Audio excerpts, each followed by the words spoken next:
자, 오늘 여러분들과 이제 시편이 모두 몇 권으로 돼 있죠? 5권으로 돼 있어요. 5권. 그래서 오늘은 그 중에 2권을 마감하는 2권의 마지막 장입니다. 그래서 2권은 굉장히 그 의미가 좀 폭넓게 담아져 있어서 좀 여러분들이 이해하기에 좀 주제가 분명치 않아 보이고 좀 난해한 내용들이 좀 있는데 좀 오늘은 한 절 한 절 세세히 들어가기보다는 이렇게 좀 본문을 높이 올려놓고 하나님의 시선에서 본문을 좀 만나면 좋겠다라는 생각이 듭니다. 자, 우선 72편 시제가 뭡니까? 시제가 뭐죠? 뭐 대답 안 하기로 하셨어요 오늘? 시제가 뭡니까? 솔로몬의 시죠. 이 솔로몬의 시라는 말은 그 원문을 보면 히브리 말로 리 슐로모 이렇게 돼 있어요. 리 슐로모 이렇게 돼 있는데 이 말은 이렇게 번역을 사실 해야 맞는데 직역을 하자면 솔로몬의 시 이렇게 돼 있지만 솔로몬에 대한 시, 솔로몬에 관한 시라고 얘기하는 게 시제상 맞습니다. 왜냐하면 이 내용은 솔로몬이 쓴 시라는 말이 아니에요. 솔로몬에 대해서, 솔로몬에 관해서 누가 썼을까요? 자, 우리 마지막 절 20절 한번 볼까요? 20절 다 같이 한번 읽겠습니다. 시작. 이새의 아들 다윗의 기도가 끝나니라. 그러고 보니까 오늘 이 시는 사실상 누구의 기도문입니까? 그렇죠. 다윗의 기도문이에요. 근데 다윗이 누구에 대해서 기도했다는 얘기일까요? 예, 자녀를 또는 자녀에 대해서 기도했다는 얘기예요. 그러니까 실질적으로 이 시의 저자는 솔로몬이 아니고 누구란 뜻이 되죠? 다윗이란 뜻이 됩니다. 다윗이 무슨 목적을 가지고 아들을 위해서 기도할 목적을 가지고 또 회중들에게 백성들에게 왕을 위해서 이렇게 기도해다오 라고 이제 아버지가 이 기도문을 남긴 거예요. 여러분 그 5월이 되면 아주 유명한 그 기도문이 항상 설교 시간에 단골 메뉴로 이렇게 등장하죠. 누구의 기도문입니까? 메가더 장군의 기도문. 그 첫 소절이 이렇게 되더라고요. 오 주여, 내 아이가 이런 사람이 되게 하소서. 약할 때 자신을 분별할 수 있는 힘과 두려울 때 자신감 잃지 않는 용기를 주소서. 이렇게 쭉 매우 길게 이 더글러스 메가더가 쓴 자녀를 위한 기도인데 보통 우리는 그냥 메가더 장군의 기도문 이렇게 부르잖아요, 그죠? 근데 그 영어 버전을 한번 찾아보니까 영어 버전에는 이렇게 돼 있어요. Father's Prayer. 그러니까 아버지의 기도예요. 오늘 그렇듯이 이 시편 72편도 시제는 누구의 시? 솔로몬의 시라고 되어 있지만 내용은 솔로몬에 대해서 솔로몬에 관해서 쓴 시다. 그래서 오늘 설교 제목이 뭡니까? 자녀를 위한 기도입니다. 자녀를 위한 기도. 그러면 이제 오늘 이 밤에 참여한 우리 청년들 가운데는 뭐 누구 약 올리나 난 아직 결혼도 안 했는데 뭐 자녀도 없는데 글쎄요. 과연 그렇게 좀 좁은 의미일까요? 오늘 시편을 쭉 이제 같이 따라 읽다 보면 이 기도문이 결코 그 한 자녀를 대상으로 한 기도문이 아니라는 것을 우리가 발견하게 됩니다. 일단 한번 읽어보십시다. 저하고 몇 절만 좀 교독을 하십시다. 제가 먼저 읽습니다. 하나님이여 주의 판단력을 왕에게 주시고 주의 공의를 왕의 아들에게 주소서. 제가 이 본문을 읽다가 메가더 장군의 그 아버지의 기도문을 읽다가 비교를 해봤더니 깜짝 놀랐어요. 그 메가더 장군의 아버지의 자녀를 향한 기도문의 첫 번째 대목이 뭐냐면 판단력을 달라고 기도를 해요. 그래서 이분이 시편 72편을 슬쩍 베꼈구나. 이건 제 추정입니다. 제 추정. 워낙 그 순서가 신기하게도 일치해서 성경을 읽다가 영감을 받은 기도문이 아니겠는가, 이렇게 이제 추정을 하는 거죠. 자, 2절 다 같이 시작. 그가 주의 백성을 공의로 재판하며 주의 가난한 자를 정의로 재판하리니. 의로 말미암아 산들이 백성에게 평강을 주며 작은 산들도 그리 하리로다.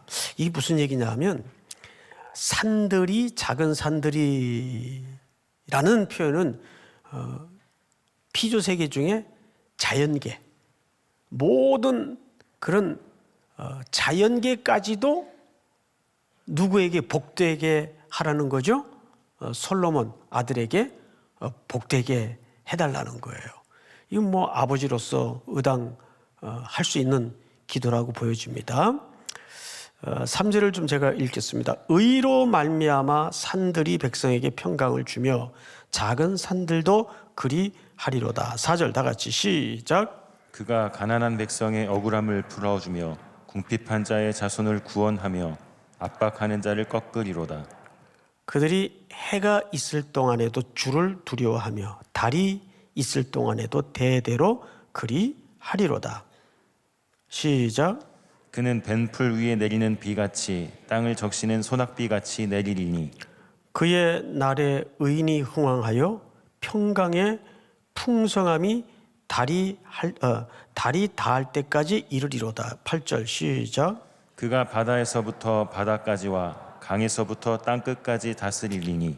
광야에 사는 자는 그 앞에 굽히며 그의 원수들은 티끌을 핥을 것이며. 시작. 다시스와 섬의 왕들이 조공을 바치며 스바와 시바 왕들이 예물을 드리리로다. 11절 다 같이 읽습니다. 시작. 모든 왕이 그의 앞에 부복하며 모든 민족이 다 그를 섬기리로다. 아멘. 자, 내용을 교차해서 읽다 보니까 낯익은 역사의 장면들이 많이 드러나죠. 이렇게 하나님께서 복을 준 인물이 성경에 누구밖에는 거론한 인물이 없습니까? 솔로몬 외에는 이와 같은 복을 누린 인물이 더 이상 없습니다. 이것은 다윗의 기도가 솔로몬 때에 성취된 것을 얘기해요. 자, 그런데 문제는 열왕기상 그리고 하를 우리가 읽다 보면 어떤 전율스러운 역사를 만나냐 하면, 하나님께서는 솔로몬에게 지혜도 주었고 부와 귀와 영화와 모든 것을 다 줬어요. 근데 점점 그의 통치와 이스라엘 나라는 실질적으로 어느 가치와 문화를 향하고 있었죠? 역애굽, 다시 애굽화되는 역사의 흐름을 전율스럽게 열왕기 상하에서 만나게 되는 거예요. 그러니까 나중엔 솔로몬이 죽고 나자 학정에 견디지 못했던 장로들과 백성들이 그 아들 르호보암을 찾아와서 그 역사의 무게와 평생 채찍 아래 고통당했던 삶의 고단함을 좀 감해달라고 부탁을 하는데, 며칠 있다 오라 그러더니 돌아간 대답은 뭐죠? 아버지 때보다 더 혹독한, 우리 아버지 허리가 엄지손가락만 했다면 나는 이 허리둘레만큼 너희들을 무거운 멍에를 지워서 고통스럽게 만들 것이다. 이런 비유를 써가면서 그 이후에 결국 조국 이스라엘은 두동강이가 나고 저 역사의 맨 끝에는 아수르, 바벨론에 각각 멸망당하는 끔찍한, 그래서 다시 제2의 애굽화, 바벨론, 아수르에게 끌려가죠. 다시 포로가 돼요. 그러니까 이스라엘 역사는 역애굽화. 그러니까 솔로몬이 왕위에 앉자마자 제일 먼저 한 일이 뭐죠? 애굽의 공주를 정실 아내로 데려와서 왕궁과 버금가는 규모의 왕비의 집을 짓고 왕궁, 왕비의 집, 집무실, 성전까지 짓는데 거의 통치 기간 내내 갖은 은금을 다 퍼부어다가 이방 나라의 문명을 끌어들이고 천여 명의 여인들을 곁에 두고 그들이 가지고 온 모든 우상숭배와 신들을 성전 안에다가 섞어서 혼합주의의 길을 열었어요. 그리고 성전 안에 본격적인 우상숭배가 겸하여 드려지는 포문을 연 자가 누굽니까? 솔로몬이에요. 솔로몬. 그래서 솔로몬은 두 가지 메시지를 갖고 있네요. 어마어마한 하나님의 은총을 누린 인물에도 불구하고 그는 실패한 왕입니다. 그런데 그래서 역설스럽게도 그 안에, 그 인물 상징 안에 누구의 모형이 감추어져 있는 거죠? 오실 그리스도. 솔로몬이 모든 걸 갖춘 왕이었지만 그도 역시 참된 왕이 될 수 없었구나. 그래서 백성은 솔로몬의 그 외모에, 그 외견의 역사에 처음에는 홀딱 반해서 그가 마치 민족을 구원하고 이스라엘을 구원할 것처럼 속았는데 그도 역시 하나님 앞에선 어쩔 수 없는 부정하고 부패한 인생이었음을 여실하게 드러냅니다. 그러면서 이스라엘 역사는 계속해서 집요하게 누구를 목마르게 지향하게 되죠? 오실 그리스도. 오실 그리스도입니다. 그래서 놀랍게도 오늘 시편 72편은 자, 1절부터 잠깐만 앞부분만 좀 미세하게 볼 필요가 있는데 하나님이여 주의 판단력을 왕에게 주시고 주의 뭐를 공의를 왕의 아들에게 주소서 그가 주의 백성을 공의로 재판하며 이렇게 돼 있어요. 자, 근데 이것이 어디에 나왔던 사람의 이상형인지 아십니까? 이 1절에 소개된 이 사람은 의로운 왕이어야 되고 공의로운 왕이어야 되고 분별이 정점에 달한 왕이어야 돼요. 근데 시편에서 이런 이상형의 인물을 일찍이 소개했어요. 여러분 시편이 모두 150편이 있는데 그중에 키에 해당하는 시편이 몇 편입니까? 시편 150편의 키, 열쇠에 해당하는 시편이 몇 편입니까? 1편입니다. 1편을 다시 보세요. 쭉 두껍게 넘겨서 시편 1편을 좀 보세요. 복 있는 사람은 악인의 꾀를 따르지 아니하며 죄인들의 길에 서지 아니하며 오만한 자들의 자리에 앉지 아니하고 이거는 무엇이 있어야 가능한 태도일까요? 판단력, 분별력, 하늘로부터 받은 지혜가 있어야 가능한 삶의 태도예요. 우리 1편 2절을 한번 읽어볼까요? 시작. 오직 여호와의 율법을 즐거워하여 그의 율법을 주야로 묵상하는도다. 그는 시냇가에 심은 나무가 철을 따라 열매를 맺으며 그 잎사귀가 마르지 아니함 같으니 그가 하는 모든 일이 다 형통하리로다. 악인들은 그렇지 아니하며. 이것은 의인과 악인의 길이 어떻게 다른가를 1편에 아예 점 찍고 들어가는 거예요. 시편 1편은 의인의 삶은 어떤 모습이며 반면에 악인의 삶은 어떤 태도의 열매를 나타내는가. 시편 1편은 시편 150편에 관련된 전체의 키예요. 그래서 시편 1편은 의인은 어떤 삶인가? 그 의인은 누군가? 그리고 시편 1편 다음에 뭐가 나옵니까? 2편이 나오죠. 2편을 보시면 잠 깨시라고 2편을 보시면 어찌하여 이방 나라들이 분노하며 민족들이 헛된 일을 꾸미는가? 세상의 군왕들이 나서며 관원들이 서로 꾀하여 여호와 그의 기름 부음 받은 자를 대적하며. 여러분, 이 편은 어떤 왕을 고대하고 목마른 시죠? 참된 왕. 세상의 군왕들이 아니라 우리의 슬픔과 우리의 압박과 우리의 약함을 구원해 줄 참된 왕. 그래서 시편 1편은 큰 그림으로 온전한 이상형의 의로운 자는 누구인가? 그 의로운 자는 2편에서 어떤 모습으로 등장을 하죠? 참된 왕의 모습으로 등장을 해요. 그래서 시편 2편을 메시아장이라고도 합니다. 그러니까 이렇게 이해하시면 될 것 같아요. 아, 시편 1편은 참된 의인은 어떤 자인가? 시편 2편은 참된 왕은 어떤 왕이어야 하는가? 이것이 시편 1, 2편에 다 설명하는 거예요.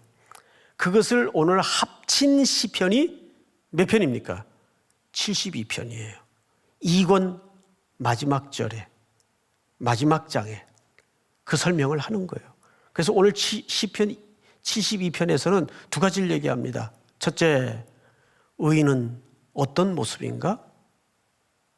그리고 참된 왕은 어떤 왕인가? 할렐루야. 이것이 오늘 결말에 이렇게 포개져 있어요.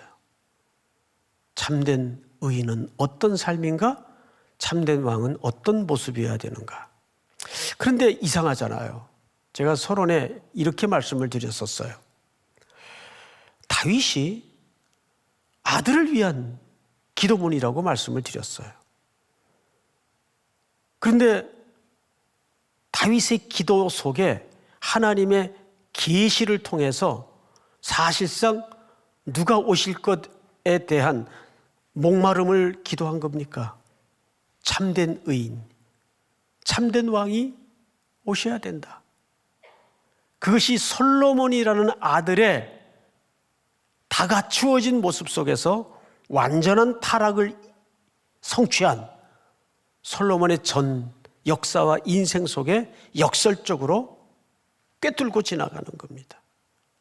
결국 모든 시편은 저 끝에 보면 누구를 만나도록 이 말씀이 설계되어 있나요? 그리스도. 그리스도를 만나도록 설계되어 있어요. 믿습니까? 만왕의 왕 내 주께서 왜 고초당했나? 그래서 고초당한 거예요. 그러니까 이 시편 72편은 아주 뭐라 그러죠? 정교한, 이 한국말이 갑자기 생각이 안 나네요. 아주 정교한 신학적 질서가 담겨져 있어요. 자, 머릿속에 몇 가지 단어만 그냥 걸어놓으면 돼요. 첫째, 시편 1편에서 72편에서는 시편 1편에 참된 의로운 자는 누구인가? 그리고 시편 2편에 참된 왕은 누구인가를 72편에서 폭에서 설명을 하고 있다고요. 자, 그러면 참된 왕은 어떤 모습일까요? 우리 몇 절을 보시냐면 2절. 그가 주의 백성을 공의로 재판하며 주의 가난한 자를 정의로 재판하리니. 여기 이제 어떤 부류의 백성들이 등장을 하죠? 주로 가난한 자. 72편의 모든 소개는 이 가난한 자에게 왕이 어떤 태도를 갖느냐가 굉장히 중요합니다. 예수님은 이 땅에 참된 왕으로서 어떻게 오셨어요? 심령이 가난한 우리를 구원하기 위해서 오신 거예요. 그렇죠, 여러분? 여러분 70편 5절을 한번 띄워주실까요? 이거 중요한 구절인데 이번 특세 주제 구절입니다. 특세. 다 같이 한번 읽어볼까요? 시작. 나는 가난하고 궁핍하오니 하나님이여 속히 내게 임하소서. 주는 나의 도움이시오 나를 건지시는 이시오니 여호와여 지체하지 마소서. 자, 여기에서 나는 가난하고 궁핍하오니 하나님이여 속히 내게 임하소서. 주는 나의 도움이시오 나를 건지신 이시오니 여호와여 지체하지 마옵소서. 그게 무슨 얘기입니까? 나는 내 안에 자본이 없습니다. 즉 그 말은 내 안에 의의가 없습니다. 딸딸 끌고도 내 안에 내가 기껏 한 열심을 낸 것마저도 죄악을 열심히 행했을 뿐입니다. 누구의 고백이었어요? 로마서의 바울의 고백이었어요. 열심히 의의를 행하였으나 하나님을 향하여 죄를 더하였나이다. 여러분, 이게 인간이에요. 그래서 우리는 심령이 가난하다는 건 무슨 의미라고, 무슨 태도라고 말씀을 드렸었어요? 그리스도 외에는 저는 대안이 없습니다. 하나님 외에는 저는 길이 없습니다. 이게 심령이 가난한 상태예요. 이게 비천한 상태예요. 지금 여기 시편 72편에 등장하는 모든 가난한 백성은 지금 그런 상태입니다. 그리고 그 단어가 굉장히 많이 시편 72편 전체에서 등장을 해요. 또 4절을 볼까요? 그가 가난한 백성의 억울함을 풀어주며 궁핍한 자의 자손을 구원하여 압박하는 자를 꺾으리로다. 쭉 넘어가서 우리 9절을 한번 같이 읽어볼까요? 9절 시작. 광야에 사는 자는 그 앞에 굽히며 그의 원수들은 티끌을 핥을 것이며 다시스와 섬의 왕들이 조공을 바치며 스바와 시바의 왕들이 예물을 드리리로다. 모든 왕이 그 앞에 부복하며 모든 민족이 다 그를 섬기리로다. 이 모습은 만왕의 왕 되신 예수 그리스도 앞에 모든 군왕들이 감히 머리를 숙이는 그런 종말론적인 그림을 계시하고 있는 거죠. 11절, 12절. 그는 궁핍한 자가 부르짖을 때 건지며 도움이 없는 가난한 자도 건지며 13절 다 같이 시작. 그는 가난한 자와 궁핍한 자를 불쌍히 여기며 궁핍한 자의 생명을 구원하며 그들의 생명을 압박과 강포에서 구원하리니 그들의 피가 그의 눈 앞에서 존귀 여김을 받으리로다. 여러분, 그런데 솔로몬은 가난하고 궁핍하고 비천한 백성들에게 이렇게 했나요? 이렇게 하지 않았어요. 오히려 그 길고 지리한 끊임없는 건축과 공사를 통해서 어떻게 했습니까? 백성들의 혈세를 빨고 백성들의 짐의 삶에 무시무시한 멍해를 지웠어요. 조금 아까도 말씀을 드렸던 것처럼. 자, 그렇다면 우리는 이 상태의 다윗의 기도 속에서 뭘 기도해야 될까요? 뭘 기도해야 될까요? 저는 15절을 보시면 거기 놀라운 얘기가 하나 있어요. 15절.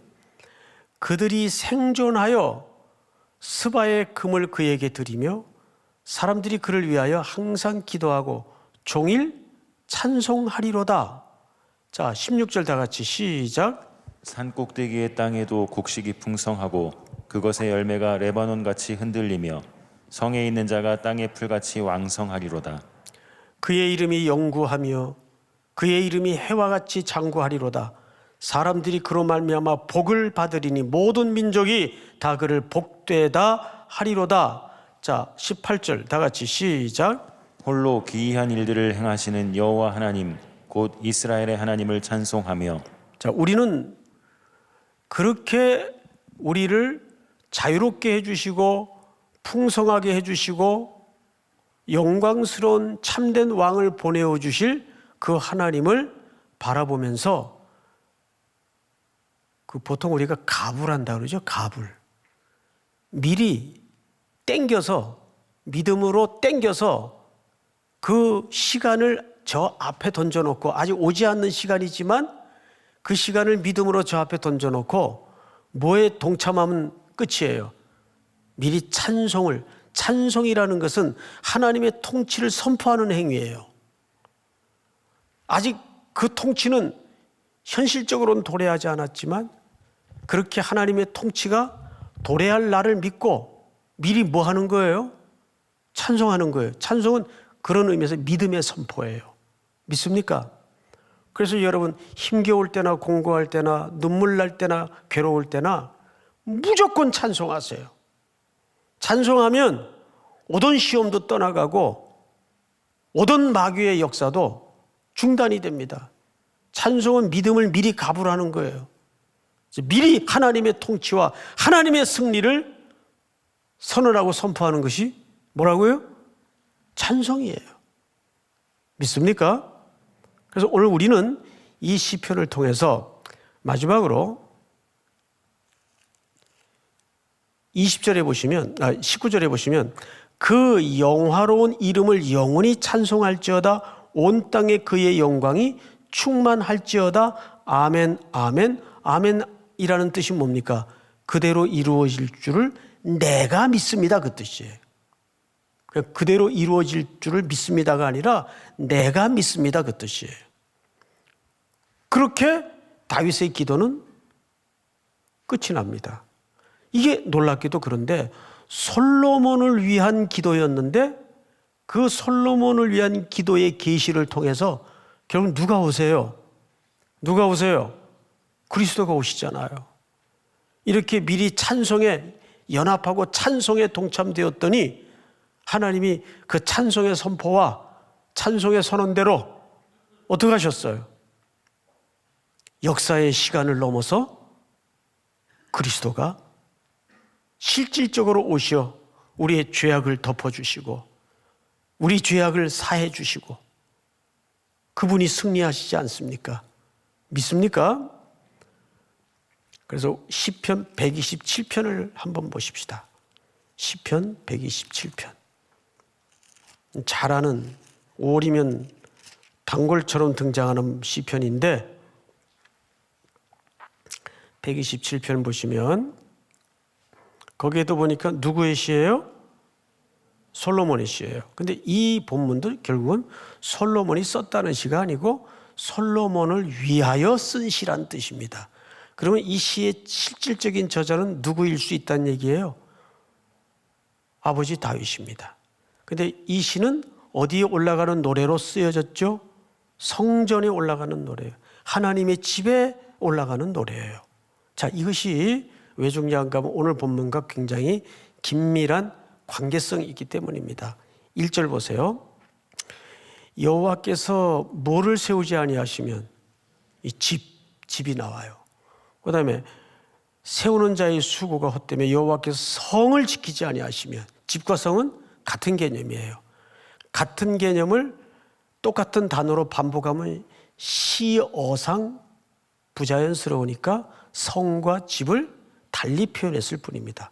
그러니까 성과 집은 항상 우리 그리스도인들의 구원을 의미적으로 담고 있는 거죠. 여호와께서 집을 세우지 아니하시면 세우는 자의 수고가 헛되며 여호와께서 성을 지키지 아니하시면 파수꾼의 경성함이 허사로다. 그 다음 잘 보세요.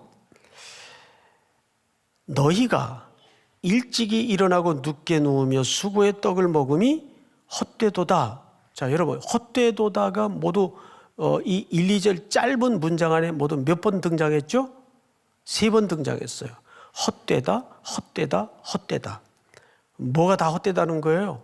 하나님 없는 인간의 경영, 지킴, 일찍이 일어나고 늦게 누움의 수고. 이게 하나님 없는 인생의 그 모든 경영은 다 헛되다. 헛되다라는 말을 어디서 우리 자주 만났죠? 전도서. 전도서의 총 주제가 헛되다라는 말이에요. 근데 그것이 하나의 무슨 문학적인 표현이 아니라 이것은 비즈니스 용어라고 그랬어요. 히브리인들의. 헛되다라는 말은 남는 게 없더라. 그 뜻이에요. 장사를 해보니까 우리 인생이 경영이고 장사 아니에요. 장사를 해보니까 하나님 없이는 남는 게 없더라. 그 뜻입니다. 완전한 헛됨을 얘기하는 거예요. 그래서 3번을 강조합니다. 자, 그러면 우리 3절 중반절에 보니까 이렇게 시작이 돼요. 그러므로라는 말은 앞에 이야기였던 결론일 수밖에 없는데, 그러므로 여호와께서 그의 사랑하시는 자에게는 뭘 주시는도다? 잠을 주시는도다. 그 앞뒤가 좀 안 맞죠? 여러분, 이 문장 자체가 어떻게 생각하세요? 이렇게 된 거예요. 앞을 보세요. 여호와께서 집을 세우지 아니하시면 세우는 자의 수고가 헛되요. 여호와께서 성을 지키지 아니하시면 파수꾼의 경성함이 깨어있음이 헛되요. 그리고 너희가 일찍 일어나고 늦게 누우며 수고의 떡을 먹음이 헛되요. 하나님 없는 삶은 완전한 절망을 얘기하는 거예요. 그러므로 여호와께서 사랑하는 자에게 뭘 줘요? 잠을 준다 그랬어요. 잠. 그럼 성경의 모든 잠은 뭘 암시하고 있습니까? 사내라는 말은 죽음이라는 뜻이 죽음. 그 사랑하는 자는 누구예요? 다윗에게 사랑하는 자는 누굴까요? 솔로몬의 또 다른 이름이 여디디아입니다. 사랑받는 자. 그런데 성경에 솔로몬 외에 하나님이 사랑했던 자가 있었죠. 예수님이에요. 그래서 요단강의 세례를 받고 올라오실 때 하늘이 열리고 삼위 하나님이 임재하셔서 이는 내 사랑하는 아들이요 내 기뻐하는 자라. 무슨 뜻입니까? 하나님이 그러므로 인간의 모든 경영과 모든 수고와 모든 지킴이 헛되니까, 방법이 없으니까 솔로몬의 가계를 통해서 하나님이 사랑하는 독자 아드님을 죽이시는 거예요. 십자가의 제단에 죽음의 제물로 내어놓으시는 겁니다. 이 시편 127편도 결국은 무슨 일반적인 가정 이야기를 뛰어넘어서 누가 오실 것을 예표하고 있는 겁니까? 그리스도. 그러니까 이렇게 생각하면 돼요. 우리가 이제 5월을 이렇게 보내면서 오늘 말씀을 준비하다 그런 생각이 들더라고요.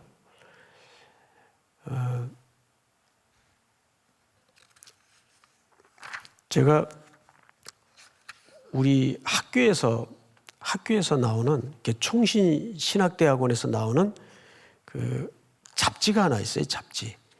신학 잡지인데 신학진암이라는 잡지가 있어요.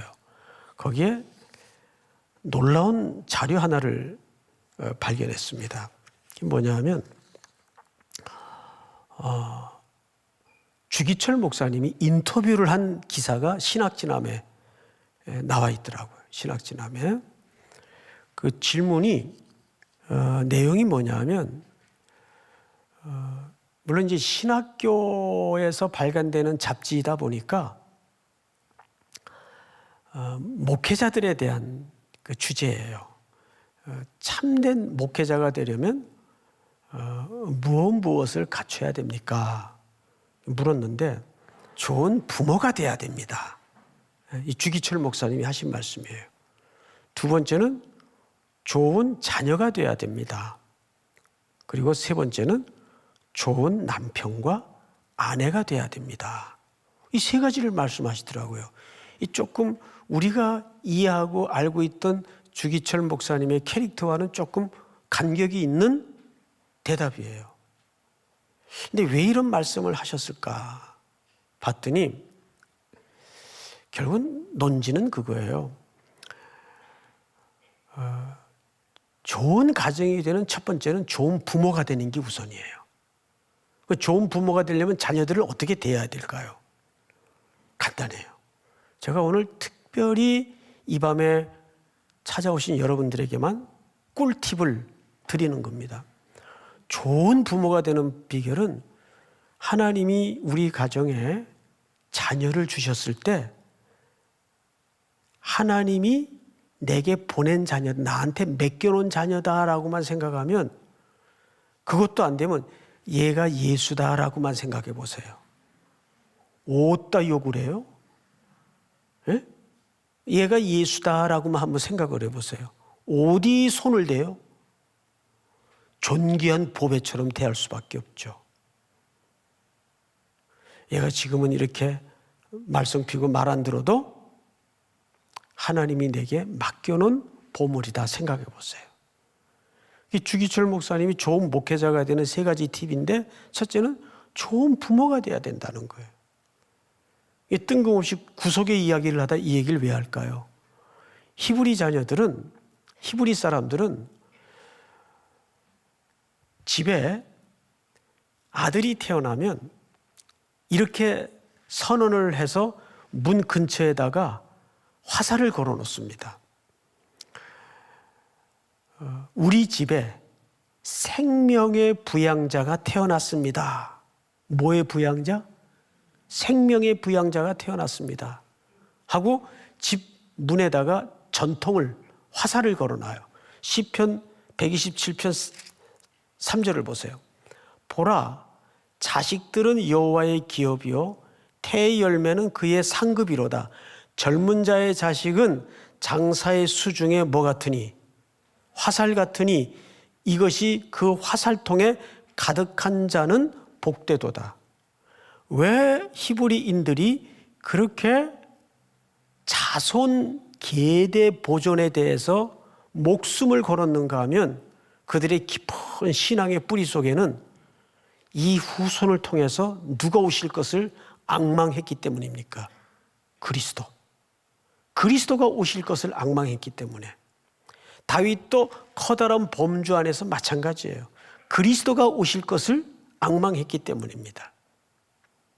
결국 솔로몬의 그 실패한 역사를 뚫고 하나님의 언약의 성취와 완성의 차원에서 그리스도가 오시는 거예요. 그러니까 우리에게 주어진 모든 삶은 놀랍게도 흐트러뜨려서 의미 없거나 무의미한 시간이 없어요.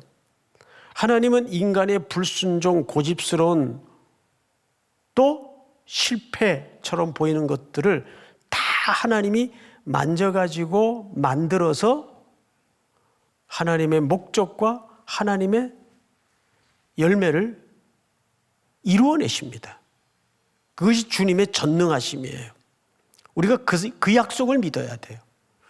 그래서 우리가 창세기 마지막으로 한 번만 더 읽고 마치겠습니다. 12장. 오늘 시편 72편의 성취는 바로 이 언약의 성취입니다.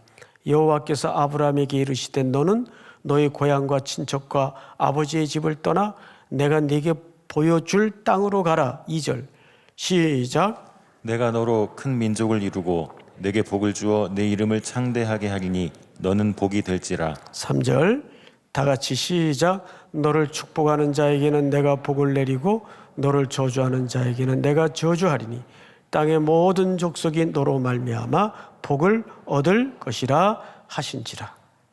믿습니까? 그것이 시편 72편 속에 꿰뚫고 지나가는 하나님의 지금도 흘러가고 있는 약속의 성취의 과정이에요. 오늘도 여러분들의 실패처럼 보이는 자리, 연약함처럼 보이는 자리일지라도 하나님의 언약의 성취가 여러분 인생의 시간 속에 얹어져 있고 뚫고 지나가고 있는 겁니다. 믿습니까?